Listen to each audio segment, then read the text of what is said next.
दोस्तों, तारक मेहता का उल्टा चश्मा तो हम सबका फेवरेट शो है ना। लेकिन सोचिए क्या होगा अगर इस शो के पर्दे के पीछे का सच आपको हिला कर रखते। जी हाँ, जो शो हमें हंसाता था उसके क्रिएटर और एक पॉपुलर एक्ट्रेस के बीच इतनी बड़ी लड़ाई हो गई कि बात कोर्ट तक पहुंच चुकी है। तो आज की वीडियो में हम बात करेंगे असीत मोदी और जेनिफर मिस्त्री बंसीवाल के बीच की इस कंट्रोवर्सी की हर छोटी बड़ी बात जो आपको सच्चाई के और करीब ले जाएगी। और हाँ, अगर आप भी जानना चाहते हैं कि इस कंट्रोवर्सी के पीछे की असली मसाला क्या है और क्यों रोशन भाभी के एलिगेशंस ने तारक मेहता की दुनिया को हिला दिया है, तो इस वीडियो को पूरा जरूर देखना। अब चलिए शुरू करते हैं। सबसे पहले बात करते हैं कंट्रोवर्सी के स्टार्ट होने की। जेनिफर मिस्त्री बंसीवाल जो शो में रोशन भाभी का रोल प्ले करती थी, उन्होंने असीत मोदी और उनकी प्रोडक्शन टीम पर सीरियस एलिगेशंस लगाए हैं। उन्होंने कहा कि उनके साथ वर्क प्लेस हरासमेंट हुआ है और प्रोडक्शन टीम ने उनका गलत तरीके से यूज किया।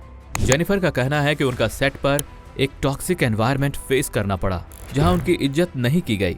अब आप सोच रहे होंगे कि ये बात न्यूज में कैसे आ गई, तो जेनिफर ने मीडिया के सामने आकर अपनी स्टोरी शेयर की और तभी से पूरे टीवी इंडस्ट्री में हलचल मच गई है। जेनिफर का कहना है कि उन्होंने बहुत टाइम तक सब कुछ चुपचाप सहा, लेकिन अब जाकर पानी सर से ऊपर चला गया था। उन्होंने असीत मोदी पर डायरेक्ट एलिगेशंस लगाए कि उनका बिहेवियर अनप्रोफेशनल था और उन्होंने जेनिफर के साथ गलत तरीके से बात की। जेनिफर के एलिगेशंस में और भी शॉकिंग बातें थी। उन्होंने कहा कि प्रोडक्शन टीम उन्हें इमोशनली एक्सप्लॉइट करती थी, उनकी सैलरी टाइम पर नहीं मिलती थी और उन्होंने जब अपनी प्रॉब्लम्स रेज की तो उनको अनप्रोफेशनल टैग करके शो से निकाल दिया गया। इमेजिन कीजिए, एक ऐसे शो का पर्दाफाश हो रहा है जो हमारे दिल के करीब है। दूसरी तरफ असीत मोदी ने जेनिफर के एलिगेशंस को कंप्लीटली डिनाई किया है। उन्होंने कहा कि ये तो सिर्फ पब्लिसिटी स्टंट है। असीत मोदी के लॉयर का कहना है कि जेनिफर को शो के रूल्स फॉलो करने में प्रॉब्लम थी और जब उनको समझाया गया तो उन्होंने बदले की भावना में आकर ये सब एलिगेशंस लगाए। प्रोडक्शन हाउस ने भी एक ऑफिशियल स्टेटमेंट रिलीज किया जिसमें कहा गया कि जेनिफर का बिहेवियर सेट पर अनप्रोफेशनल था और उनका एग्जिट एक म्यूचुअल डिसीजन था। इंटरेस्टिंगली, ये पहली बार नहीं है कि तारक मेहता के सेट से कंट्रोवर्सीज का मुद्दा उठा हो। पिछले कुछ सालों में नए नए एक्टर्स शो छोड़ते गए हैं। कहीं ना कहीं ये सवाल उठाता है कि क्या शो के मेकर्स के काम करने का तरीका प्रॉब्लमैटिक है। आपको याद होगा, नेहा मेहता जो पहले अंजलि भाभी थी और गुरुचरण सिंह यानी पुराने सोधी ने भी सिमिलर कंप्लेंट्स की थी कि प्रोडक्शन हाउस का एटीट्यूड ठीक नहीं था। तो क्या जेनिफर का केस एक बिगर पैटर्न का पार्ट है? दोस्तों, ये सोचने वाली बात है। क्या शो के पीछे का असली सच इतना खराब है जो हमें पता ही नहीं? लीगल एक्शन और future of Tarak Mehta. Jennifer ने अब लीगल एक्शन लेने की बात कही है। उन्होंने वीमेंस कमीशन में कंप्लेंट फाइल की है और कहा है कि वो असीत मोदी के अगेंस्ट स्ट्रिक्ट एक्शन चाहेंगी। इसके बाद असीत मोदी और उनकी टीम भी रेडी है लीगल बैटल के लिए।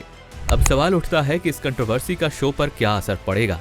क्या तारक मेहता की टीआरपी गिर जाएगी या फिर फैंस इन एलिगेशंस को इग्नोर करके अपना फेवरेट शो देखते रहेंगे? ये तो आने वाला वक्त ही बताएगा। लेकिन इतना तो क्लियर है कि इस कंट्रोवर्सी ने शो की इमेज को जरूर नुकसान पहुंचाया है। दोस्तों, ये कंट्रोवर्सी एक और बड़ी प्रॉब्लम को हाईलाइट करती है, टीवी इंडस्ट्री के अंदर टॉक्सिक कल्चर। हम अक्सर देखते हैं कि एक्टर्स अपनी प्रॉब्लम शेयर करते हैं, लेकिन उनकी आवाज या तो दबा दी जाती है या फिर उनको ही गलत साबित कर दिया जाता है। जेनिफर का केस भी कुछ ऐसा ही लगता है। तो क्या सच में इंडस्ट्री में वीमेन के लिए इतना अनसेफ एनवायरनमेंट है? अभी तक फैंस का रिएक्शन मिक्स्ड है। कुछ लोग जेनिफर को सपोर्ट कर रहे हैं और कह रहे हैं कि उन्होंने जो किया है वो एक ब्रेव स्टेप है। वहीं कुछ लोग असीत मोदी और शो को सपोर्ट करते नजर आ रहे हैं क्योंकि उनका मानना है कि शो उनकी चाइल्डहुड का एक इम्पॉर्टेंट पार्ट रहा है। आपका क्या ओपिनियन है? कमेंट्स में जरूर बताएं। दोस्तों, इस कंट्रोवर्सी ने हमें एक बार और दिखाया है कि जो हम टीवी पर देखते हैं वो जरूरी नहीं कि रियल लाइफ में वैसा ही हो। तारक मेहता जैसे आइकॉनिक शो का इस तरह की नेगेटिव न्यूज में आना फैंस के लिए हार्ट ब्रेकिंग है, लेकिन सच चाहे कितना भी अनकंफर्टेबल हो उसका सामना करना जरूरी है। तो आपको क्या लगता है, जेनिफर सही है या असीत मोदी? क्या आपको लगता है कि इंडस्ट्री में एक्टर्स के साथ ज्यादा फेयर होना चाहिए? कमेंट सेक्शन में अपनी बात शेयर कीजिए क्योंकि हम आपकी ओपिनियन सुनना चाहते हैं।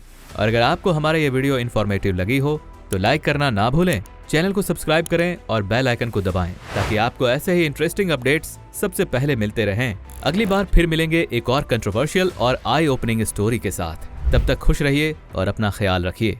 बाय।